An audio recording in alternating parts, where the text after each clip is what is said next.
السلام علیکم گائز، امید ہے آپ سب بالکل ٹھیک ہوں گے۔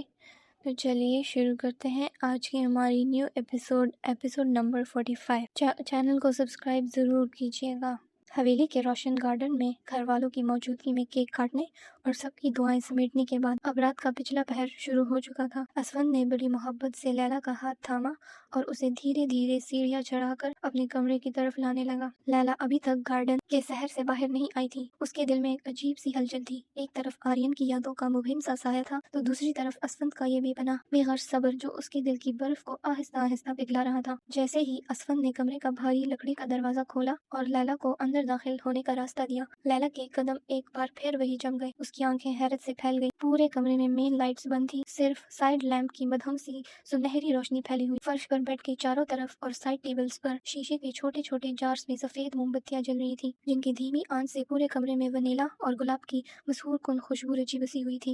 بیڈ پر سفید چادر کے اوپر سرخ گلاب کی پتیوں سے ایک بڑا سا دل بنایا گیا تھا اور کمرے کے ایک کونے میں ہوا میں تیرتے ہوئے ہارٹ شیپ بیلون کے ساتھ ایک خوبصورت سفید گلدستہ رکھا تھا جس میں لیلا کے پسندیدہ پھول تھے۔ لیلا نے حیرت اور گھبراہٹ کے ملے جلے جذبات سے اسفند کو دیکھا جو اب دروازہ بند کر کے لاک کر چکا تھا۔ وہ پلٹ کر لیلا کے بالکل قریب آیا۔ لیلا کو نیچے لے جاتے ہی اس نے ملازموں کو سمجھا کر اپنے کمرے کی ڈیکوریشن پر کام میں لگایا تھا۔ یہ سب؟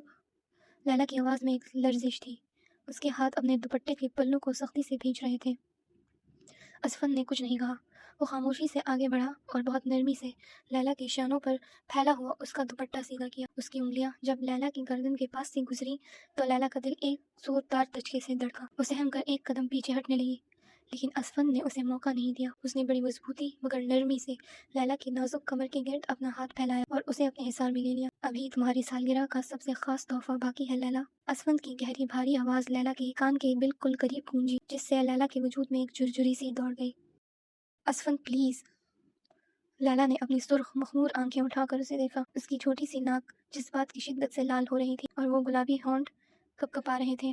وہ ہمیشہ کی طرح ڈر کر اسے دور دھکیلنا چاہتی تھی، لیکن آج اسفند کی آنکھوں میں زبردستی نہیں بلکہ تڑپ اور دیوانگی تھی۔ کب تک دور بھاگو گی مجھ سے؟ اسفند نے انتہائی دھیمے مگر رومانوی آواز میں کہا۔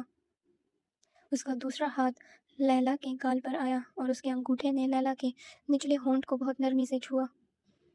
2 مہینے لیلا، 2 مہینے میں نے تمہاری ایک ایک خاموشی کو اپنے دل پر جھیلا ہے۔ مجھے اب تمہارا یہ خوف نہیں، تمہارا یہ وجود چاہیے، تمہاری محبت چاہیے۔ لیلا نے اس کی چیسٹ پر اپنے دونوں ہاتھ رکھ دیے جیسے وہ خود کو اس کے قریب آنے سے روک رہی ہو، لیکن اسفند کا لمس اس کے حواسوں پر چھا رہا تھا۔ اسفند نے اپنی جھکی ہوئی نظروں سے لیلا کے ایک ایک نقش کو دیکھا۔ مدھم موم بتیوں کی روشنی میں وہ کسی اپسرا جیسی لگ رہی تھی۔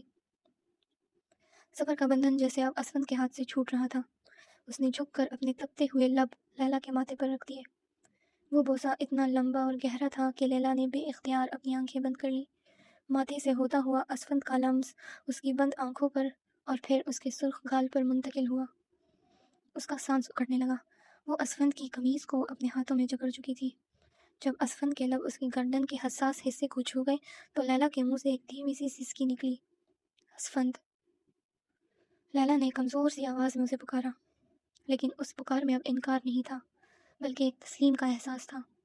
اسفند نے اسے اپنی گود میں اٹھا لیا۔ اچانک ہوا میں بلند ہونے پر لیلا نے گھبرا کر اپنے دونوں ہاتھ اسفند کے گلے میں ڈال دیے اور اپنا سر اس کے چوڑے شانے پر چھپا لیا۔ اسفند اسے بہت احتیاط سے بیڈ پر لٹایا جہاں گلاب کی پتیاں ان کے نیچے بکھر گئیں۔ وہ خود بھی اس کے اوپر جھک آیا۔ اس کے دونوں ہاتھ لیلا کے چہرے کے دائیں بائیں بیڈ پر ٹک گئے۔ ان کے سانس ایک دوسرے سے ٹکرا رہے تھے۔ تم صرف میری ہو لیلا، تمہارا ماضی جو بھی تھا، اب تمہارا حال اور مستقبل صرف اسفندیار خان ہے۔ اس نے لیلا کی آنکھوں میں جھانکتے ہوئے حق جتایا۔ لیلا نے کوئی جواب نہیں دیا، لیکن اس کی آنکھوں سے بہنے والا ایک گرم آنسو اسفند کی انگلی پر گرا۔ اسفند نے جھک کر اس کی گال سے اس آنسو کو چن لیا اور پھر بہت ہی دھیرے سے اپنے لب لیلا کے کانپتے ہوئے گلابی ہونٹوں پر رکھ دیے۔ کمرے میں جلتی ہوئی موم بتیاں ان کے اس خوبصورت اور رومانوی ملاپ کی گواہ بن رہی تھی جہاں 2 مہینوں کی دوری، خاموشی اور درد محبت کے ایک لمس میں پگھل کر ختم ہو رہے تھے۔ کمرے میں ونیلا اور گلاب کی خوشبو اب دونوں کے سانسوں کی گرمی میں گھل مل چکی تھی۔ اسفند کے لب جب لیلا کے ہونٹوں پر ٹکے تو جیسے وقت نے چلنا چھوڑ دیا۔ یہ محض ایک لمس نہیں تھا، یہ اسفند کے 2 مہینوں کے صبر، اس کی تڑپ اور اس کی بے پناہ محبت کا اظہار تھا۔ لیلا نے پہلے تو شدتی جذبات سے اپنی آنکھیں اور بھی سختی سے بند کر لی اور اس کے ہاتھ اسفند کی چوڑے کندھوں پر جمے ہوئے تھے، لیکن جیسے ہی اسفند کی گرفت اس کی کمر پر مزید گہری ہوئی اور اس نے لیلا کو بالکل خود سے لگا لیا، لیلا کے اندر کا سارا خوف پگھلنے لگا۔ اسفند کی محبت کی شدت اتنی سحر انگیز تھی کہ لیلا خود کو اس کے حوالے کرنے پر مجبور ہو گئی۔ اس کے جکڑے ہوئے ہاتھ آہستہ آہستہ ڈھیلے ہوئے اور اس نے اسفند کے بالوں میں اپنی انگلیاں الجھا دی۔ لیلا کی طرف سے اس معمولی سے جواب نے اسفند کے اندر جیسے آگ لگا دی تھی۔ اس نے گہرا سانس لیتے ہوئے اپنے لبوں کی گرفت کو مزید گہرا اور جنونی بنایا۔ وہ اسے اتنی شدت سے چاہ رہا تھا جیسے وہ لیلا کو اپنے وجود کا حصہ بنا لینا چاہتا ہو۔ جب اسفند نے کچھ لمحوں بعد اپنے لب ہٹائے تو دونوں کی سانسیں بری طرح اکھڑنے ہوئی تھی۔ لیلا کے گلابی ہونٹ اب مزید سرخ اور بھیگے ہوئے لگ رہے تھے اور اس کا پورا چہرہ حیا سے دہک اٹھا تھا۔ اس نے شرما کر اپنا چہرہ اسفند کے سینے میں چھپانا چاہا، لیکن اسفند نے اس کی ٹوڑی کو اپنی انگلیوں کے پورے سے تام کر چہرہ اوپر اٹھایا۔ مجھ سے نظریں مت چراؤ لیلا، آج مجھے تمہاری آنکھوں میں صرف اپنے لیے دیوانگی دیکھنی ہے۔ اسفند کی آواز مخمور اور حد درجہ رومانوی تھی۔ اسفند کی آواز مخمور اور حد درجہ رومانوی تھی۔ اس کی نظریں لیلا کے گلے کے پاس کھلتے ہوئے لباس کے گریبان پر گئیں، جہاں اس کی نبض تیز رفتاری سے دھڑک رہی تھی۔ اسفند نے جھک کر اپنی تپتی ہوئی رنگت اس کے گلے کے حساس حصے پر رکھ دی۔ لیلا کے منہ سے ایک مدھم سی سسکی نکلی اور اس نے بے اختیار اسفند کے بالوں کو اپنی انگلیوں میں جکڑا۔ اسفند کے لبوں کی گرمی جہاں جہاں سے گزر رہی تھی، لیلا کے پورے وجود میں کرنٹ سا دوڑ رہا تھا۔ اسفند نے اپنے ہاتھ کی انگلیوں کو لیلا کی نازک انگلیوں میں پھنسایا اور ان کے بندھے ہوئے ہاتھوں کو بیڈ پر سیدھا کیا۔ وہ اب پوری طرح لیلا کے سحر میں گم تھا۔ اس نے آہستہ آہستہ اپنے لب دوبارہ لیلا کے پاس کان کے پاس لائے اور سرگوشی کی۔ میں نے تم سے کہا تھا نہ جانم، تم میری عزت ہو، میرا عشق ہو۔ آج سے تمہارے دل پر، تمہارے اس خوبصورت وجود پر صرف اور صرف اسفندیار خان کا حق ہے۔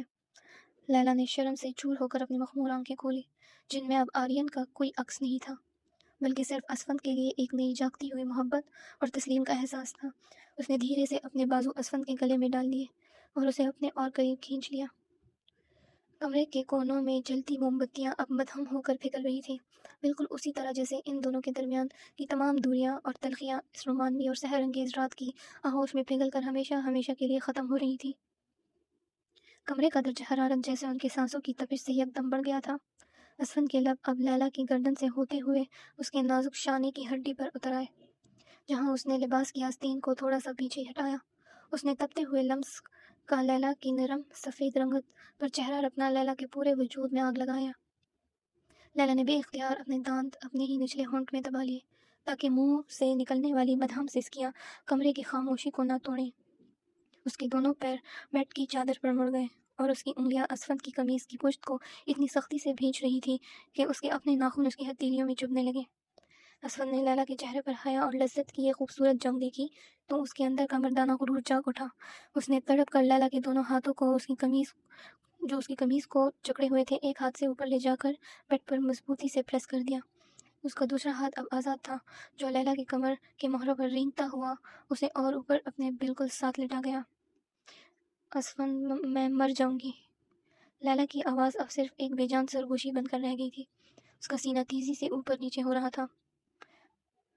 تو میری باہوں میں مر جاؤ لیلا، مجھے کوئی اعتراض نہیں۔ اسفند نے گہرا جنونی سانس لیا۔ اس کی بلیک آنکھوں میں اس وقت صرف اور صرف لیلا کو پا لینے کی وحشیانہ تڑپ تھی۔ اس نے جھک کر اپنے لب دوبارہ لیلا کے ہونٹوں پر رکھ دیے، لیکن اس بار یہ کوئی نرمی نہیں تھی، یہ گہرا تشنہ کام تھا اور بے باک بوسہ تھا جس میں وہ لیلا کا سارا سانس اپنے اندر کھینچ لینا چاہتا تھا۔ اسفند کے دانتوں کا ہلکا سا دباؤ لیلا کے ہونٹ پر پڑا تو اس کے منہ سے ایک سسکی نکلی جسے اسفند نے اپنے ہی منہ میں قید کر لیا۔ لیلا کا پورا وجود اب اسفند کے باریک کسرتی بدن کے نیچے پگھل رہا تھا۔ اس نے اپنے ہاتھوں کو اسفند کی گرفت سے آزاد کرانے کی کوشش نہیں کی، بلکہ اپنے وجود کو پوری طرح سے اس کے حوالے کر دیا۔ موم بتیوں کی دھیمی آنچ اب ان کے چہروں پر لرز رہی تھی اور کمرے کا سکوت صرف ان کے تیز سانسوں کی آواز سے ٹوٹ رہا تھا۔ اسفند کے ہاتھوں کی تپش لیلا کے وجود کو پگھلا رہی تھی جب اس نے انتہائی دھیرے سے ایک گہرے تقدس اور حق کے ساتھ لیلا کے لباس کی آخری ڈوری کو الگ کیا اور اس کے شانوں سے کپڑوں کو سرایا۔ لیلا نے حیا کی ایک گہری لہر کی تحت تڑپ کر اپنی دونوں بازو اپنے سینے پر رکھ دیے اور چہرہ ایک طرف موڑ لیا۔ اس کی مخمور آنکھوں سے ایک اور گرم آنسو نکل کر کمپٹی کی طرف بہہ گیا، لیکن اسفند نے بہت نرمی سے اس کے دونوں ہاتھوں کو چھوا اور انہیں اپنے گلے کے گرد باندھ لیا، جیسے وہ اسے یقین دلا رہا ہو کہ اب وہ اس کی کائنات کا سب سے محفوظ حصار ہے۔ جب دوریوں کا وہ آخری پردہ بھی ہٹ گیا تو اسفند نے اپنی پوری محبت اور والہانہ پن کے ساتھ خود کو لیلا کے وجود کے قریب کیا۔ ان کا یہ ملاپ صرف 2 جسموں کا نہیں تھا بلکہ 2 مہینوں کے درد، جدائی اور تڑپ کے بعد روح کا روح میں سمو جانے کا لمحہ تھا۔ جیسے ہی وہ خوبصورت اور نازک لمحہ آیا جب اسفند اس کی روح کی گہرائیوں میں اترا، لیلا کے پورے وجود میں ایک میٹھا اور تیکھا درد جاگ اٹھا۔ اس کی معصومیت تڑپ اٹھی اور اس نے بے اختیار اسفند کے چوڑے کندھوں پر اپنے ناخن چبو دیے۔ اسفند! اس کے لبوں سے ایک انتہائی معصوم اور درد سے بھری سسکی نکلی۔ اس کی آنکھوں سے پے در پے آنسو بہنے لگے۔ وہ اس شدت اور اس لمس کے احساس سے گھبرا کر ایک چھوٹے بچے کی طرح رونے لگی۔ اسفند کا دل اس کے معصوم روح پر نچھاور ہو گیا۔ اس نے اپنی گرفت کو مزید نرم اور گہرا کیا اور جھک کر لیلا کے چہرے پر بکھرے گیلے بالوں کو ہٹاتے ہوئے اس کی بند آنکھوں کو اپنے لبوں سے چوما۔ وہ مسلسل اس کے گالوں سے بہتے ہوئے آنسوؤں کو اپنے ہونٹوں سے چن رہا تھا اور انتہائی دھیمی محبت پاش آواز میں اس کے کان کے پاس سرگوشی کرنے لگا۔ شش میری جان، میں ادھر ہی ہوں، بس کچھ نہیں ہوا، تم صرف میری ہو لیلا، میری پاکیزہ محبت۔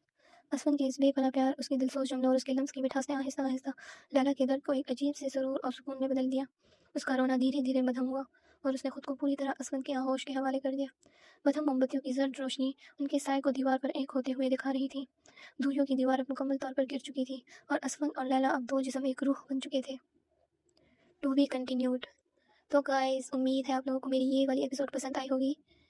لیلا اور اسفند ایک ہو ہی گئے، اب آگے قسمت کا پتہ نہیں کیا ہوتا ہے۔ امید ہے آپ لوگوں کو ایپیسوڈ پسند آئی ہوگی۔ اگر آپ لوگ میرے چینل پر نئے ہیں تو پلیز میرے چینل کو سبسکرائب ضرور کیجیے گا۔ پلیز میرے 1K سبسکرائبرز بڑھا دیں، پلیز پلیز پلیز۔ تو ملتے ہیں نیکسٹ ایپیسوڈ میں، تب تک کے لیے اللہ حافظ۔